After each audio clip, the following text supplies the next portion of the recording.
আসসালামু আলাইকুম প্রিয় ষষ্ঠ শ্রেণীর শিক্ষার্থীরা, ইজি মেথড ইউটিউব চ্যানেলে তোমাদের সকলকে স্বাগতম। আজকে আমরা একটি নতুন লেসন নিয়ে আলোচনা করব। আজকের লেসনটি হচ্ছে আমাদের 6.2। গত লেসনে আমরা একটি গল্প পড়েছিলাম। আমাদের এই গল্পটি হচ্ছে দ্য মিসিং 10th ম্যান, অর্থাৎ দশম ব্যক্তিটি নিখোঁজ। এই গল্পটি আমরা গত ক্লাসে পড়েছি। আজকে এই গল্পটি থেকে নতুন একটি লেসন 6.2তে একটি কাজ দেওয়া হয়েছে। আজকে আমরা সেই কাজটি সমাধান করব। তাহলে চলো আমরা আজকের ক্লাসটি শুরু করি।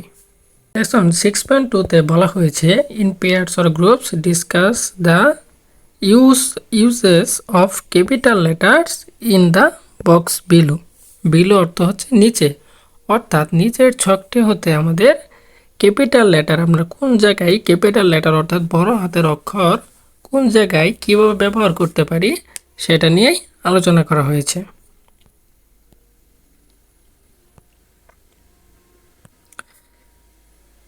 ইউজেস অফ ক্যাপিটাল লেটার্স অর্থাৎ বড় হাতের অক্ষর ব্যবহার।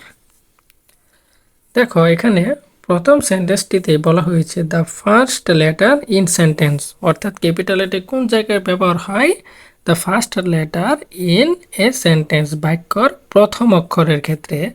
যেমন দেখো এখানে একটি সেন্টেন্স দেওয়া হয়েছে এবং সেন্টেন্সটিতে বলা হয়েছে হোয়ার ইজ মাই পেন, আমার কলমটি কোথায়। এটি একটি ইন্টারোগেটিভ সেন্টেন্স এবং এই সেন্টেন্সটির প্রথম অক্ষর অর্থাৎ একদম শুরুতে যে অক্ষরটি রয়েছে ডাব্লিউ, এই ডাব্লিউটি অবশ্যই বড় হাতের হবে, কারণ এই ডাব্লিউ হচ্ছে এই সেন্টেন্সের প্রথম অক্ষর, অর্থাৎ একটি সেন্টেন্সের প্রথম অক্ষর অবশ্যই ক্যাপিটাল লেটার হতে হবে।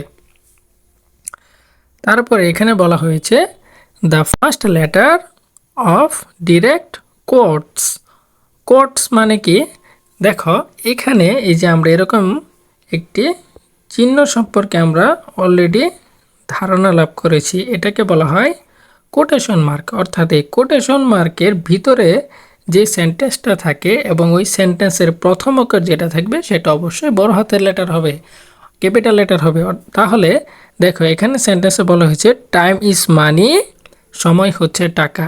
এই কথাটি কে বলেছে? এই কথাটি বলেছেন বেঞ্জামিন ফ্রাঙ্কলিন। অর্থাৎ দেখো এই যে এখানে একটা কোটেশন মার্কের মাঝে এই কথাটা বলা হয়েছে, কিন্তু তো কোটেশন মার্কের ভিতরে যে সেন্টেন্সটি থাকবে সেই সেন্টেন্সের প্রথম অক্ষর অবশ্যই ক্যাপিটাল লেটার হবে। তাই এখানে দেখো টাইমের টি হচ্ছে ক্যাপিটাল লেটার। ওকে, বুঝতে পেরেছি?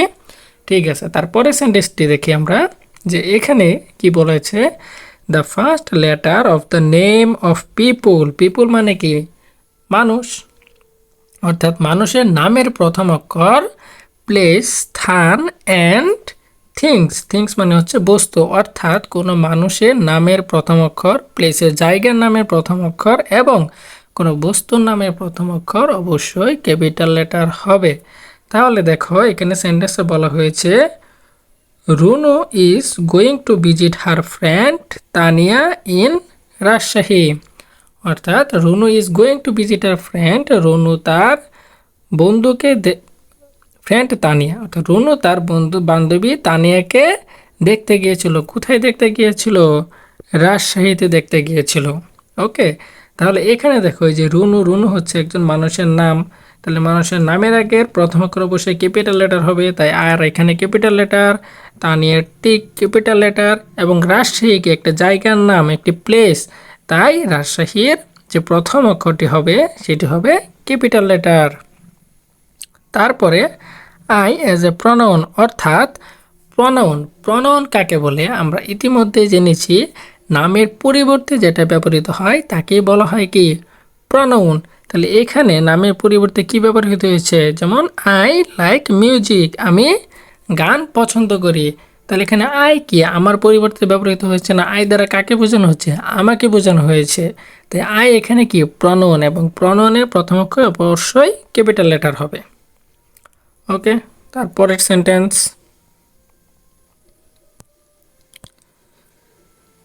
The first letter of the name of days.